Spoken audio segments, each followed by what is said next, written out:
So guys, ini adalah Realme 12 Pro Plus 5G, segmen sub RM2,000 daripada Realme untuk tahun 2024 ni. Dan kali ini ia memfokuskan kepada kemampuan telefoto periskop yang agak luar biasa. Yes, untuk kali ini, Realme 12 Pro Plus 5G ni hadir dengan sensor 64MP periskop telefoto dengan 1/2 inci sensor size, menjadikan ianya adalah yang pertama hadir dengan sensor sehebat ini dekat dalam industri ketika ini, especially untuk bajet bawah RM2,000 geng. So dalam video kali ini kita akan kongsikan hasil-hasil daripada kamera Realme 12 Pro Plus 5G ni dan of course perkara-perkara lain yang menarik tentang perhati ni. So tanpa lengah masa lagi, let's check it out. Kita mulakan dari segi kamera dahulu. Itu the main selling point untuk kali ni geng.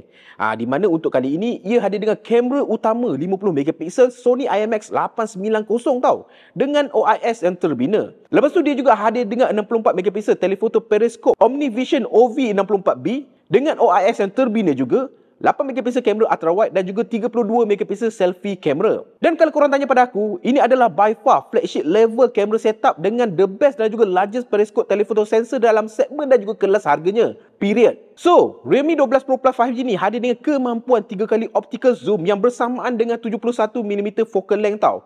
Dan ianya juga hadir dengan 6 kali in-sensor zoom. Ini adalah cukup menarik tau bagi tujuan nak buat composition dan juga framing tau. So far pada pendapat aku, gambar zoom yang terhasil daripada peranti Realme 12 Pro Plus 5G ni adalah cukup sharp dan juga penuh detail. Ianya memberikan perspektif yang berbeza bagi setiap focal length yang diambil. Dan surely ianya adalah far better daripada traditional digital zoom yang ada pada peranti-peranti lain sekelasnya dekat dalam pasaran. Dan bagi yang inginkan lebih lagi, jangan risau tau. Ianya juga menyokong sehingga 120 kali zoom. Yes, ianya antara zoom yang terjauh yang wujud pada mana-mana peranti seharganya. Dan dengan upgraded mood bulan ataupun moon mode 2.0, AI yang ada pada Realme 12 Pro Plus 5G ni akan diaktifkan apabila ia mengenal pasti bulan di dalam tangkapan yang diambil, lantas akan memberikan imej bulan yang berkualiti dan juga penuh detail berbanding dengan siri terdahulu. Kemudian dia juga hadir dengan fungsi auto zoom di mana dia akan membantu pengguna-pengguna untuk mendapatkan professional grade composition secara automatik dengan hanya single tap pada subjek dalam viewfinder kamera Realme 12 Pro Plus 5G ni. Pada pendapat aku, ianya sangat memudahkan. Bagi yang suka berportrait pula, Realme 12 Pro Plus 5G ni hadir dengan beberapa cinematic Oscar inspired portrait filters yang terbaru yang pastinya memberikan efek cinematic yang cukup menarik serta berseni sekali. Selain daripada itu, user juga boleh adjust aperture ataupun bokeh secara real time bagi memastikan user dapat kesan bokeh yang diingini. Dan dengan cinematic aspect ratio, dekat sini kita boleh nampak lah subject separation adalah kemas sekali dengan mengekalkan originality skin texture yang ada pada subjek dan dalam masa yang sama berjaya menghasilkan cinematic natural shallow depth of field yang seakan-akan kamera SLR. Dan untuk kali ini juga, Realme 12 Pro Plus 5G ni hadir dengan Master Shot algorithm tau, berserta dengan flagship raw domain processing capability. Di mana, melalui Ultra HDR engine, ia akan capture uncompressed, unprocessed raw photo untuk mengekalkan maklumat original tangkapan dan kemudiannya HDR yang berbeza akan diterapkan bagi menghasilkan imej yang lebih detail dan juga kurang hingar. Kemudian, melalui Ultra Clarity engine, ia akan memastikan imej tampak vibrant, jelas dengan cara menggabungkan beberapa tangkapan dalam satu imej yang sama. Bagi yang suka bergambar malam ataupun low light pula, jangan risau. Night Eye engine-nya pula akan optimize night shot dengan leveraging processor. Ini berjaya untuk enhancekan low light clarity dengan cukup berkesan sekali, lantas menghasilkan imej low light yang bukan saja jelas, penuh detail dan dalam masa yang sama vivid warnanya. Dan bagi memastikan imej tampak stable dan juga kurang shakiness, DIS engine melalui anti-shake algorithm akan adjust imej yang diambil sama ada secara translation, rotation ataupun cropping bagi memastikan gambar kekal sharp dan juga stable all the time. Kalau korang tanya pada aku, secara overallnya, kamera Realme 12 Pro Plus 5G ni memang banyak gila improvement berbanding dengan siri terdahulu. Memang padu gila geng. Dan selain daripada kemampuan fotografi ataupun kamera yang padu pada Realme 12 Pro Plus 5G ni, ianya juga masih lagi hadir dengan rekaan, design, binaan yang aku boleh katakan mewah serta premium dalam masa yang sama. Inspirasi daripada rekaan jam mewah yang ternama, untuk kali ini, Realme Design Studio bekerjasama dengan Olivier Savio bagi menghasilkan masterpiece design yang ada pada Realme 12 Pro Plus 5G ni. Yang warna aku punya ni adalah namanya Submarine Blue dengan soft vegan leather berbalas dengan trim warna keemasan di sekitar back frame-nya ini. Ditambah pula dengan circular camera module dengan golden fluted bezel, ini definitely sebuah peranti yang cukup premium.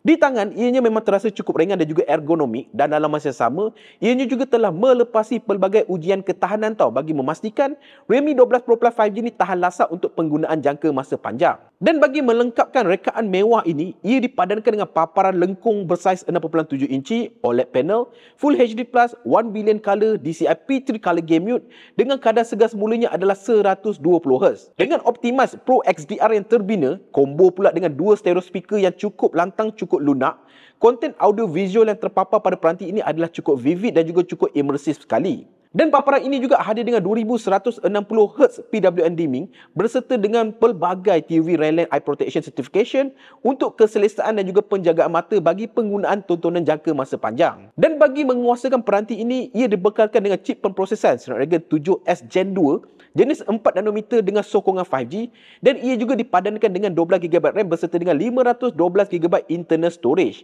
So memori memang besar, storage pun memang besar, korang boleh nak simpan gambar banyak-banyak dekat peranti ini. Dan untuk kali ini juga ia hadir dengan Realme UI 5.0 yang penuh fungsi. Di antaranya adalah file dock yang membolehkan user untuk ekstrak teks ataupun image dan juga simpan di satu tempat untuk kegunaan lain kelak. Kemudian ianya juga hadir dengan flash capsule yang memastikan easy access pada aplikasi yang menyokong tanpa mengganggu pengguna semasa peranti.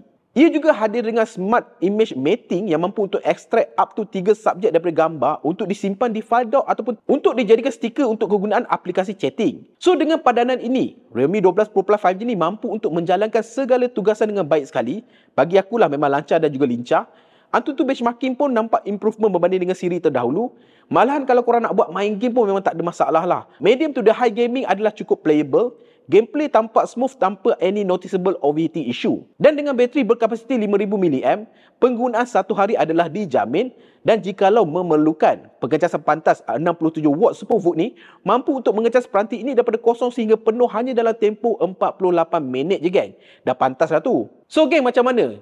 Syahdu tak syahdu Realme 12 Pro Plus 5G ni? Kalau tanya pada pendapat aku, untuk segmen bawah RM2,000 memang syahdu gila dah tu. Dengan bajet sedemikian, korang kini boleh dapatkan peranti dengan kemampuan kamera telefoto periskop yang terbaik, terbesar dalam kelasnya, desain yang mercik premium dan juga mewah, paparan flagship yang responsif, spek memuaskan Snapdragon pula tu dengan memori dan juga storan yang besar, kemudian upgraded Realme UI 5.0 yang penuh fungsi, bateri yang besar, pengecasan pantas, ada segala kelasakan dan juga ketahanan, apa yang tak bolehnya, betul tak? So guys, sampai sini saja video kali ini. Kalau anda kata korang berminat, korang boleh check it out link semua dekat bawah. Dan sampai bertemu lagi di video akan datang. Macam biasa guys, Assalamualaikum